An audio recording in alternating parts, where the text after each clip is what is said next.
Hello dear students, welcome to ASC starter. मैं आपको इस वीडियो में नरेशन करवाने जा रहा हूँ। ठीक है, इसको डायरेक्ट एंड इनडायरेक्ट स्पीच भी कहते हैं।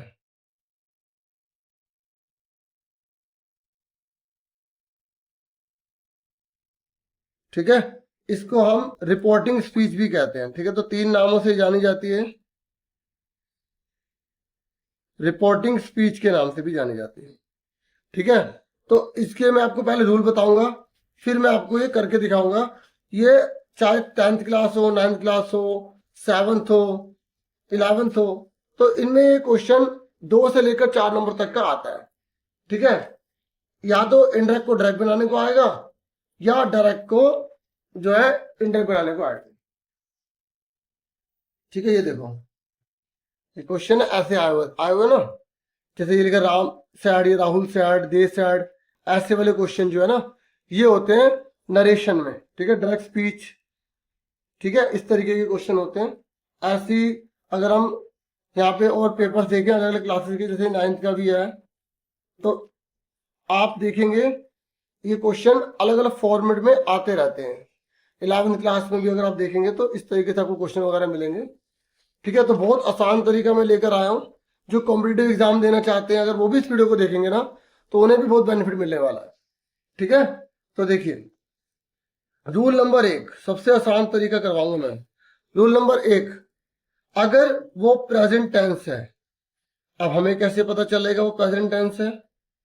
यहां से पता चलेगा। अगर यहां पर से लिखा है, ठीक है, अब मैं फुल स्टॉप की बात करूंगा। फुल स्टॉप किसे, काय की फुल स्टॉप? यहां पर, ये जब पूरा सेंटेंस खत्म हो रहा होगा ना, यहां पे अगर ये फुल स्टॉप है तो इसकी बात कर रहे हैं। ठीक है, जैसे यहां पर ये पूरा सेंटेंस खत्म हो रहा है, क्वेश्चन मार्क है, तो दो होते हैं, या तो क्वेश्चन मार्क होगा या फुल स्टॉप होगा।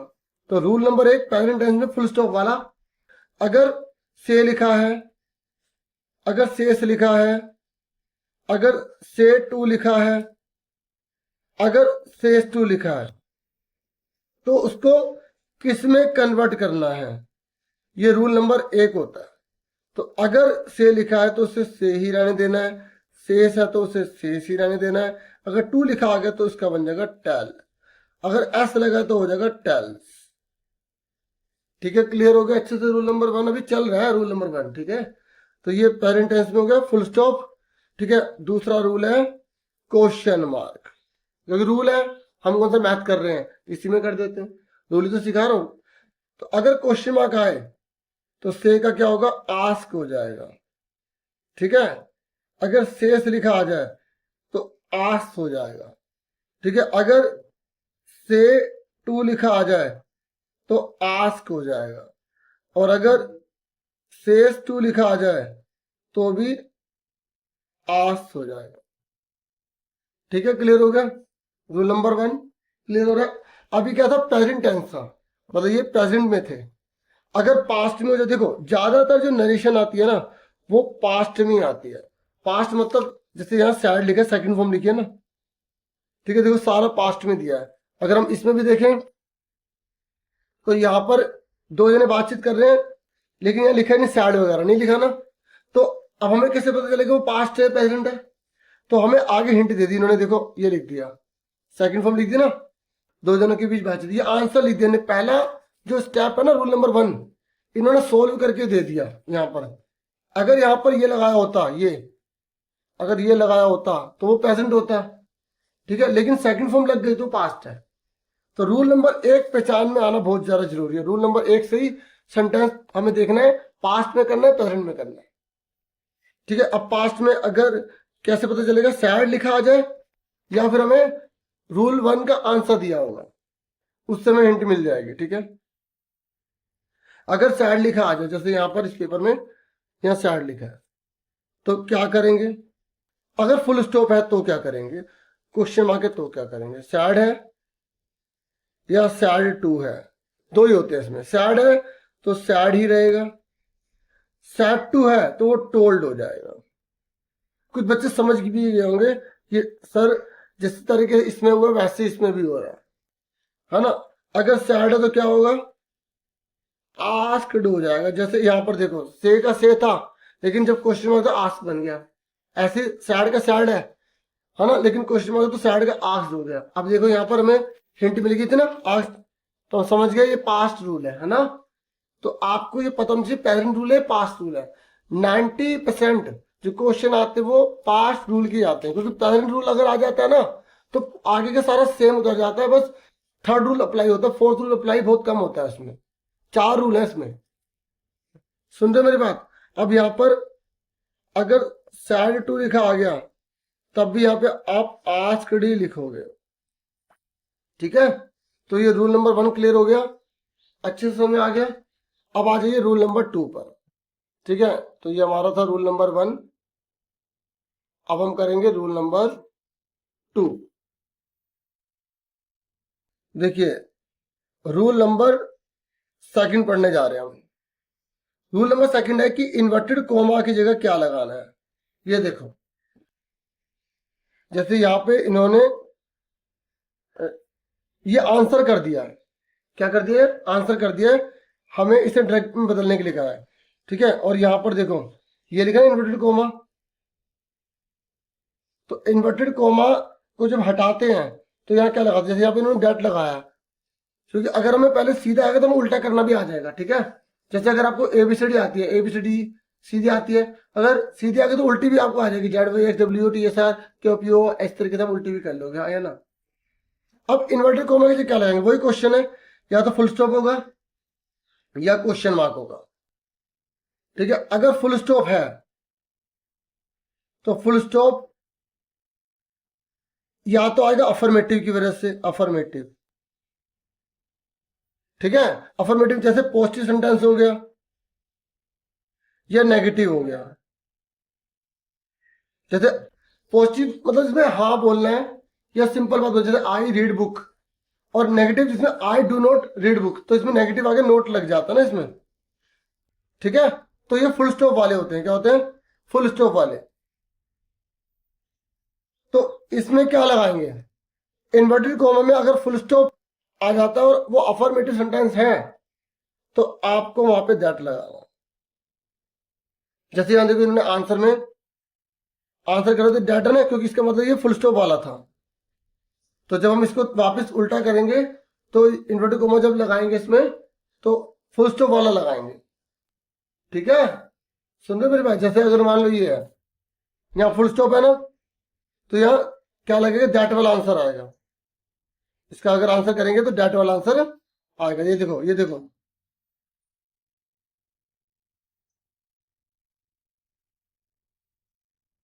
इन्होंने आधा आंसर लिख के दे दिया, द स्टूडेंट रिप्लाइड दैट। देखो ये जब स्कैन, अब आप बोलोगे सर इसमें इन्वर्टेड कॉमा नहीं लगा, तो इन्होंने लगाया नहीं, लगाना चाहिए वैसे, ठीक है। जैसे यहां पर देखो, ये देखो रिया सैड लिखा नहीं इन्वर्टेड कॉमा, सुन रहे हो। अगर फुल स्टॉप होता है तो यहाँ पे क्या लगाते हैं, दैट लगा, ठीक है। दूसरा फुल स्टॉप है और अगर वो इंपेरेटिव सेंटेंस है, इंपेरेटिव, इंपेरेटिव क्या होता है, जैसे किसी को हम एडवाइस कर रहे हैं, एडवाइस, किसी को ऑर्डर दे रहे हैं, ऑर्डर्ड, थर्ड फॉर्म लगानी है आपको। किसी को आशीर्वाद दे रहे हैं, ब्लेस्ड, BLESSED। किसी को धमकी दे रहे, थ्रेटेंड, ठीक है। किसी रिक्वेस्ट कर रहे, रिक्वेस्टेड।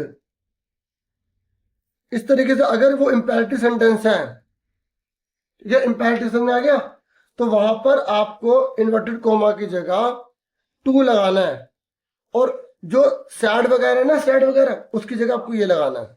मतलब जैसे या सैड वगैरह टोल्ड वगैरह लगा रहे हो ना, तो यहां पर आपको पता क्या लगाना पड़ जाएगा, ऑर्डर्ड, रिक्वेस्टेड, ये लगाना पड़ जाएगा। आई समझ। तो ये मैंने आपको किसका बताया, फुल स्टॉप का बताया। दो तरीके से फुल स्टॉप वाले सेंटेंस हो सकते हैं, अफर्मेटिव हो सकते हैं, इंपैरेटिव हो सकते हैं, ठीक है। फिर उसके बाद क्वेश्चन मार्क वाला देखो। अगर क्वेश्चन मार्क है तो क्वेश्चन मार्क दो वजह से आ सकता है। एक हेल्पिंग वर्ब की वजह से आ सकता है क्वेश्चन मार्क, जब वो शुरू में आ जाए। दूसरा आ सकता है वो WH फैमिली की वजह से। हेल्पिंग ऑफ, ये देखो यहां पर देखो, इसमें तो कहीं भी इन्होंने हेल्पिंग वर्ब नहीं मतलब सिंपल यूज किया। यहाँ देखो ये रहा, ये डिड लगा ना शुरू में, और ये क्वेश्चन मार्क है, लेकिन हेल्पिंग वर्ब की वजह से आया है, तो ये क्या कहलाएगा, ये हेल्पिंग वर्ब वाला कहलाएगा क्वेश्चन मार्क। तो हेल्पिंग वर्ब कैसे पहचानोगे शुरू में आ गया, शुरू में अगर डू आ गया, डस आ गया और क्वेश्चन मार्क बना हुआ है, डिड आ गया, इज आ गया, एम आ गया, आर आ गया, यहां तक कि ऑक्सिलरी वर्ब्स भी आ गई, तब भी अगर क्वेश्चन मार्क है तो वहां पर भी क्या रूल लगेगा वो बताने जा रहा हूं। वाज वर आ गया, हैज आ गया, हैव आ गया, हैड आ गया, विल आ गया, शैल आ गया। तो बच्चों वहां पर आपको इन्वर्टेड कोमा की जगह पता क्या लगाना है, इफ लगाना है। क्या लगाना है, इफ। ठीक है, यहां पर क्या लगा रहे थे, दैट। यहां पर क्या लगा रहे थे, टू लगा रहे थे रूल नंबर 2 में। ठीक है, और हेल्पिंग वर्ब में क्या लगा रहे हैं, इफ लगा रहे हैं। और डब्ल्यू फैमिली कौन सी होती है, what, where, who, which, whose, whom, how many, सबके मीनिंग पता होने चाहिए, हाउ मच। अगर इनकी वजह से क्वेश्चन मार्क आ रहा है तो यही दोबारा रिपीट हो जाएगा और कुछ भी नहीं आएगा इन्वर्टेड कोमा की जगह। अब वर्ड का मतलब वैसे बता दो क्या होता है, वेयर मतलब होता है कहाँ, हु मतलब कौन, क्योंकि अगर ये पता होता है तो क्वेश्चन पहचानने में आसानी होती है। विच मतलब कौन सा, हुज मतलब किसका, हु मतलब किसे, हाउ मतलब कैसे, हाउ मेनी मतलब कितने, हाउ मच मतलब कितने। ये काउंटेबल के लिए होता है, अनकाउंटेबल के लिए होता है। ठीक है, तो अब यहाँ पर देखो, जैसे यहाँ पर डिड लगा था ना, तो यहाँ पे क्या लगाएंगे, इफ लगाएंगे। क्या लगाएंगे, इफ लगाएंगे। ठीक है, तो ये देखो इन्होंने इसका आंसर तो यहाँ पे करा हुआ था। ये देखो देखो रूल नंबर जो हमने 2 तक पढ़े ना, तो देखो टीचर स्टूडेंट से कह रहा है क्या तुमने अपना असाइनमेंट टाइम पर पूरा कर लिया, तो टीचर यहाँ पे आस्क लगा दिया स्टूडेंट को। फिर इन्वर्टेड कोमा से क्या लगाना था, इफ लगाया ना, इफ। क्यों लगाया, क्योंकि क्वेश्चन मार्क है, हेल्पिंग वर्ब की वजह से क्वेश्चन मार्क आया। 2 रूल समझ में आ गए। ठीक है, आगे बच्चों 2 रूल आगे सुनो, बाकी इसकी प्रैक्टिस बहुत चाहिए। अब रूल नंबर 3 देखो, रूल नंबर जो 3 है वो है सन का। सन फर्स्ट, सेकंड और थर्ड। अगर आई लिखा आ गया, वी लिखा आ गया, तो फर्स्ट को देखना है। फर्स्ट पर्सन होते हैं आई वी, अवर, माई, मी, तो ये फर्स्ट पर्सन होते हैं सारे ये। और यू और यूर आ जाए तो आपको सेकंड को देखना है, मतलब सेकंड वाले पर्सन को देखना है, तो यू यूर। और एन क्या, थर्ड। अगर ही लिखा आ गया, शी लिखा आ गया, इट लिखा आ गया, नेम लिखा आ गया, ये वर्ड लिखे आ गए सेंटेंस में, दे आ गया। ठीक है, हिज आ गया, हर आ गया, हिम आ गया, तो आपको सेम उतार देना, नो चेंज। एन मतलब no change, subject object no change, subject object और नो चेंज।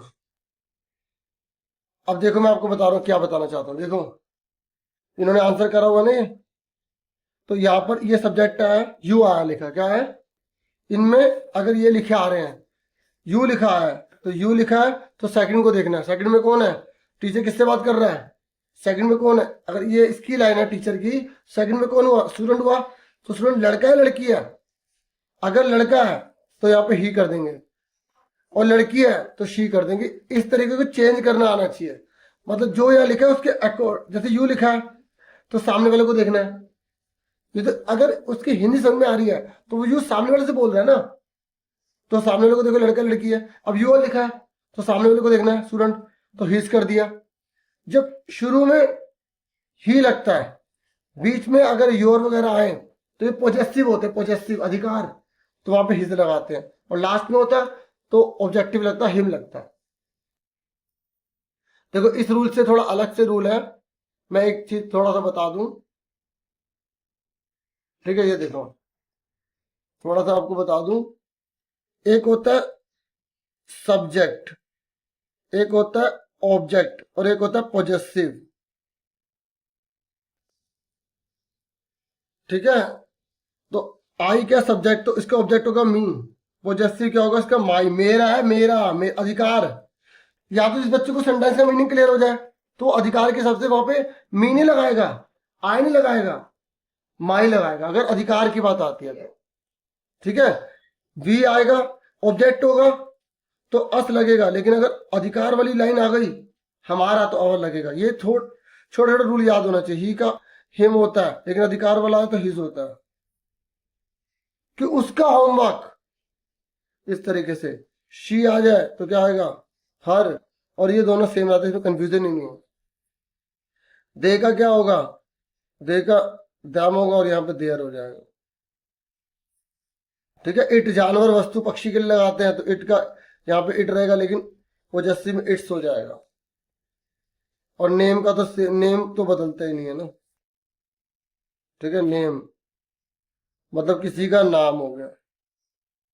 ठीक है, रूल नंबर आया थर्ड।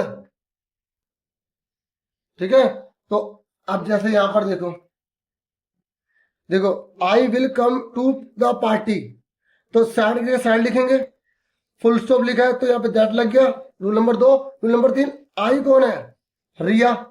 जब आई लिखा आता है तो पहले को देखना है, ये लिखा, जब ये लिखे आते हैं तो पहले वाले पर्सन को देखना है। पहले वाला पर्सन कौन है, रिया। वैसे इसमें दूसरे पर्सन का नाम ही नहीं दे रखा तो दूसरे को जो मर्जी मान लो, पर हमें आई लिखा तो पहले को मानना है, तो पहला रिया दे रखा है, लड़का लड़की है, लड़की है तो शी हो जाएगा। ठीक है, अब आ जाओ रूल नंबर 4 पे। देखो रूल नंबर 4 तभी अप्लाई होता है जब वो पास्ट में चल रहा हो। ठीक है, पास्ट में चल रहा हो, क्योंकि प्रेजेंट में तो बाकी सारा सेम उतर जाता है। तो थोड़ा सा जो रूल नंबर 4 यूज होगा वो बता देता हूं। देखो, अगर वर्ब की फर्स्ट फॉर्म लिखी है तो आपको वर्ब की सेकंड फॉर्म कर देना है। अगर डू नॉट लिखा है वहां पे तो डिड नॉट कर देना है। क्या कर देना, डिड नॉट कर देना। तो और खाली अगर डू आ गया या डज आ गया, खाली डू डज हो गया और वहां पे नोट नहीं था, नोट नहीं था, तो आपको वर्ब की, क्योंकि इसके साथ में वर्ब की फर्स्ट फॉर्म भी होगी, तो आपको वर्ब की सेकंड फॉर्म कर देनी है और डू डज गायब हो जाएगा। सुन रहे हो? और अगर डिड लिखा आ गया, डिड लिखा आ गया तो आपको यहाँ पे हैड प्लस वर्ब की थर्ड फॉर्म कर देना है। अगर इज एम आर लिखा आ गया, ये रूल है, इज एम आर लिखा आ गया तो आपको वाज या वर कर देना है सेंटेंस के हिसाब से। अगर वाज वर लिखा आ गया तो आपको हैड बीन कर देना है। अगर कैन लिखा आ गया तो कुड कर देंगे। विल लिखा आ गया तो वुड कर देंगे। ठीक है, शैल लिखा आ गया तो ज्यादातर वुड ही हो जाता है। आई होगा तो शुड लगा देना, नहीं तो सबके साथ वुड ही लगा दे। ठीक है, ऐसे अगर हैज आ गया, हैव आ गया तो वहां पे हैड कर देंगे। ठीक है, हैज हैव लिखा आ गया तो क्या कर देंगे, हैड कर देंगे। सुन रहे हो? ये रूल है। और इसके अलावा अदर रूल क्या है, अगर हेयर मतलब उसमें पास की बात हो रही है तो आंसर देते वक्त देयर कर देते हैं। क्वेश्चन मार्क होता है तो उसके फुल आंसर में फुल स्टॉप ही आता है, आंसर में फुल स्टॉप आता है। और डब्ल्यू एच फैमिली के साथ अगर हेल्पिंग वर्ब है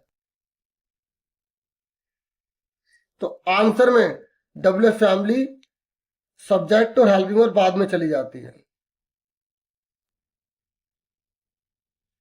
सुन रहे प्यारो अच्छे बच्चों? ठीक है, और ऐसी कुछ और है, नाउ का देन हो जाता है, दिस का दैट हो जाता है। मैंने एग्जाम्पल के साथ बहुत सारी लंबी वीडियो बना रखी, वो भी देख लेना। ठीक है, और टुडे का, TODAY, टुडे का डेड डे हो जाता है, टुमारो का नेक्स्ट डे हो जाता है,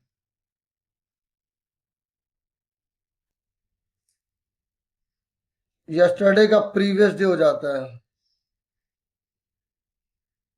अब ये ना सब में चेंज हो जाते हैं, चाहे वो प्रेजेंट हो पास्ट।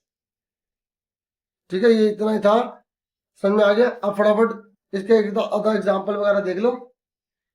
देखो, the teacher said the sun rise in the east, जो यूनिवर्सल ट्रुथ होते हैं वो कभी चेंज नहीं होते, ये भी याद रखना है। सुन रहे हो, क्योंकि सूरज हमेशा पूर्व से निकलता है, ये बदल नहीं सकता। तो रूल नंबर 1 लगाएंगे, तो द टीचर लिखा, सैड है ना, तो सैड लगेगा रूल नंबर 1 के हिसाब से। फिर उसके बाद इन्वर्टेड कॉमा की जगह डैट लग जाएगा सेकंड रूल के हिसाब से, क्योंकि फुल स्टॉप है। बाकी सारा सेम उतार देंगे क्योंकि यूनिवर्सल ट्रुथ है। ठीक है, सेकंड फॉर्म नहीं होगी यहां पर।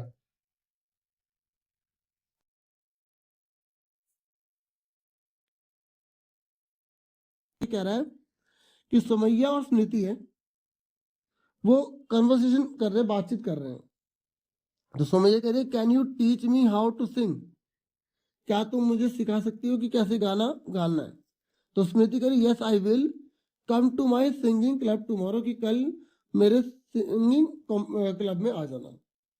तो अब यहाँ पर देखो, इन्हें आधा कर दिया है, जो कर दिया उसे नहीं करना। इसने बोला है सुमैया आग स्मृति, तो सुमैया स्मृति से कह रही है, पूछ रही है, आग इसलिए लगा क्योंकि क्वेश्चन मार्क है। ठीक है, तो स्मृति इफ क्यों लगाया, क्योंकि हेल्पिंग वर्ब की वजह से क्वेश्चन मार्क लगा हुआ है इफ। फिर उसके बाद यहाँ पर यू लिखा है।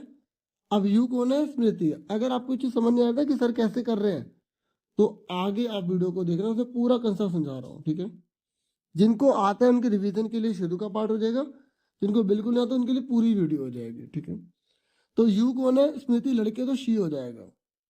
याद रखना, जब हम आंसर करते हैं तो इफ के बाद सब्जेक्ट लगाना होता है, और ये जो हेल्पिंग वर्ब होती है सब्जेक्ट के बाद लगती है। तो कैन का कुड हो जाएगा, फिर टीच का टीच रहेगा। मी कौन है, सुमैया, वो भी लड़की है, तो यहाँ पर हर आ जाएगा। ठीक है, और हाउ का हाउ, टू का टू, सिंग का सिंग रहेगा। फिर स्मृति कह रही यस, तो स्मृति रिप्लाइड दैट शी वुड। तो देखो, तो रिप्लाइड हो गया, ये आई का क्या है, स्मृति लड़के, तो शी हो गया। विल का वुड आंसर करा हुआ है, यहाँ तक करा हुआ है ना अभी तक। फिर आगे बोला शी आल्सो आस्क्ड, क्योंकि यहाँ पे फुल स्टॉप डाल के दोबारा एक लाइन लिखी है ना, तो हम फिर उसको लिखने के लिए अलग से लिख देते, शी आल्सो आस्क्ड सुमैया। तो उसने सुमैया को और चीज बोली, क्या बोला, come to my singing club tomorrow. तो इसको आपको क्या करना है, नरेट करना है, नरेशन करना है, इंटरेक्ट करना है। तो सुमैया, तो क्या आएगा, देखो, she also asked Sumaiya that. That आपके हाथ में बच्चों, या तो आप दैट लगा के शी वुड अपने आप लगाओ, शी वुड कम टू, माई का कौन है, स्मृति लड़की है, तो हर हो जाएगा, she would come her singing club, फिर लिखेंगे सिंगिंग, फिर आ जाएगा क्लब, टुमारो का आ जाएगा नेक्स्ट डे। ठीक है, या आप ऐसा कर सकते हैं इसकी जगह, she also asked Sumaiya to come to her singing club next day. आप टू से भी लगा सकते हैं, क्योंकि यहाँ पर फुल स्टॉप देके अलग से लिखा हुआ है। या तो सब्जेक्ट खुद लो, या सब्जेक्ट नहीं लगा तो टू लगा के, इन्फिनिटी लगा के उसको कंप्लीट कर सकते हैं, दोनों सही है। क्लियर हो गए। फिर उसके बाद और ढूंढो कौन से हैं, यहां पर हम देखते हैं नीचे, ये देखिए, फिर 7वें नंबर पर आया हुआ है, यहाँ पे नित्या है, when are you joining the dance classes, तुम डांस क्लासेस कब ज्वाइन कर रही हो। तो ये क्वेश्चन मार्क है, यहाँ डब्ल्यू फैमिली है। क्वेश्चन मार्क दो वजह से होता है, हेल्पिंग वर्ब और डब्ल्यू फैमिली। फिर साक्षी कहिए, I am joining the classes on the 18th, जो 18th आ रही है उसमें ज्वाइन करूंगी। Do you wish to join along, क्या तुम साथ में ज्वाइन करना चाहते हो, इच्छा है तुम्हारी? तो अब देखो इसका आंसर कर दिया इन्होंने, नित्या आज साक्षी वैन। देखो जब हम क्वेश्चन की प्रैक्टिस करते हैं तो उसका क्वेश्चन अगर बन के आएगा तो हमें अच्छे से आ जाएगा। तो नित्या क्वेश्चन मार्क है तो पूछ रही है आज साक्षी से।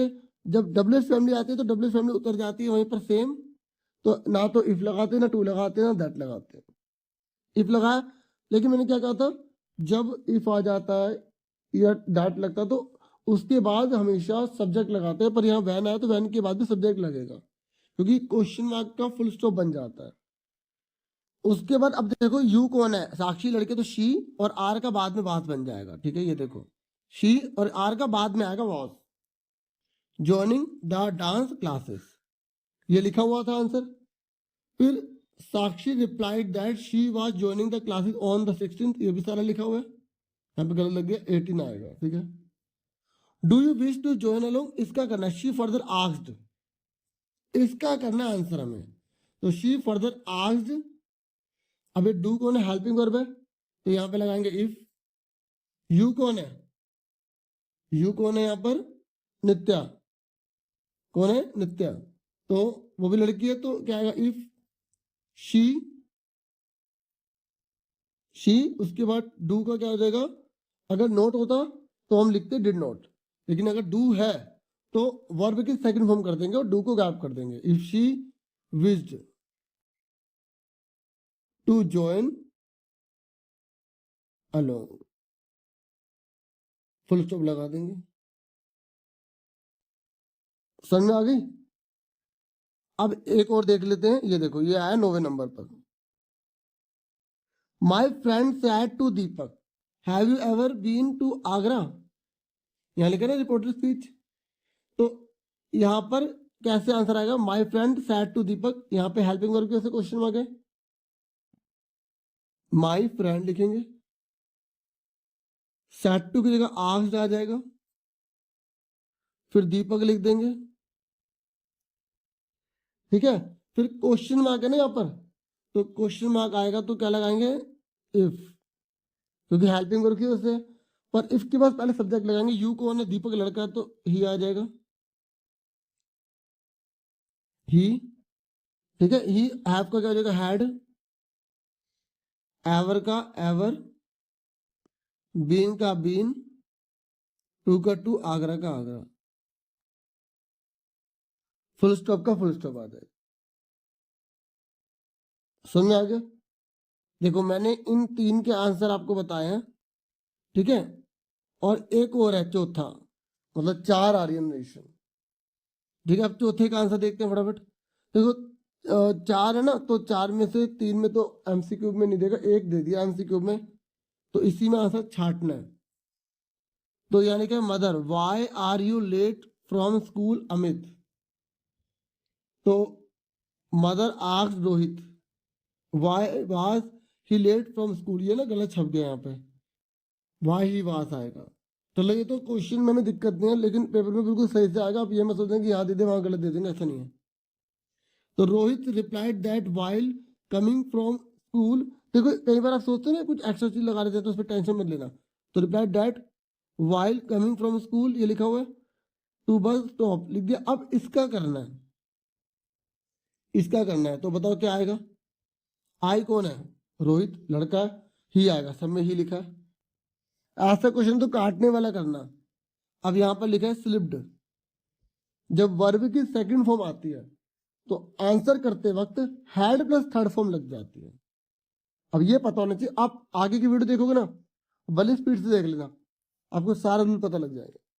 तो हैड स्लिप्ड कहाँ लिखा है, ये लिखा, तो ये कट गया, ये गलत है, ये कट गया गलत है, ये कट गया गलत है। लो ये तो हमें एक बार में आंसर पता लग गया, हाँ है ना। तो ये इसका बी आंसर है, ही हैड स्लिप्ड। अब हमें आगे के रूल देखने की भी जरूरत नहीं पड़ी, पता लग गया इसका आंसर क्या है, बी।